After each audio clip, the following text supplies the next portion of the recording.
So de Blasio is going full communist. You guys want to see a little bit about socialism?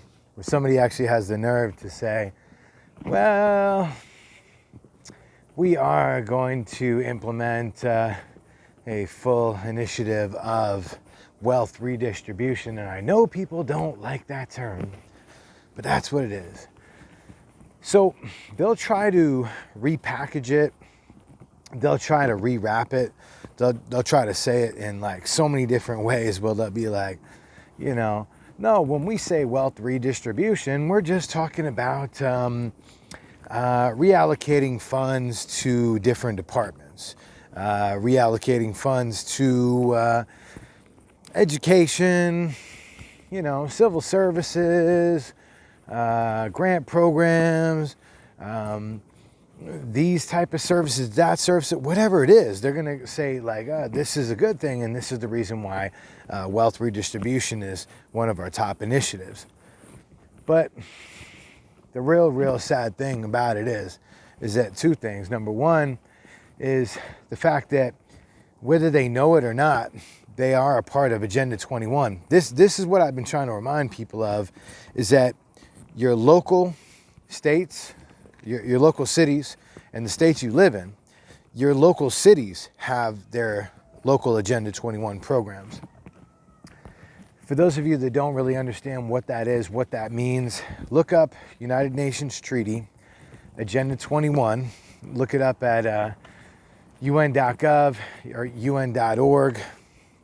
You can find the information.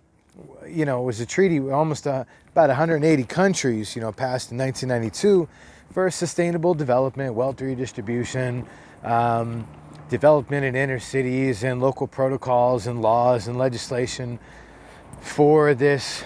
They call it development, sustainable development. You'll hear this word used as the weeks, months, and the years go on and on. You're going to hear this term over and over and over and over again. Sustainable development. Oh God. And here's the thing, it doesn't really mean what a person would think that it would mean. It really, when they say it, it actually it actually means something different. And the sad fact of it is that what they really mean is less for you, more for them, more taxes, more controlled, centralized digital currency, digital banks, more law and legislation that keeps you more tightly wrapped. They want smart cities. They want everything you do tracked in the cloud, AI technology with 5G technology, all of that integrated into one system. And as far as education goes, you can see that there's less than 200 individuals that have died allegedly from the COVID-19 virus. And so last time I checked it a couple months ago, it was 123 under 19 years old, right? So you got like under 200 deaths under the age of 19. Why aren't they letting the kids go back to school? Why? That is the question. That's something that everybody needs to ask themselves, because right now, kids need to get back to normalcy. They need to get back to that social interaction, depression, drama, and a non-productive environment. It's just not conducive for kids.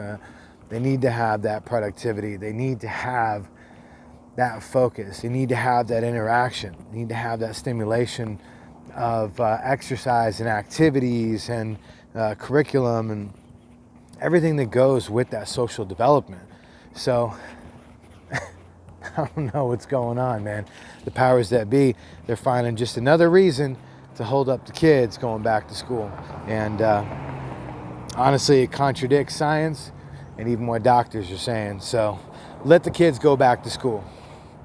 Seriously, let the kids go back to school.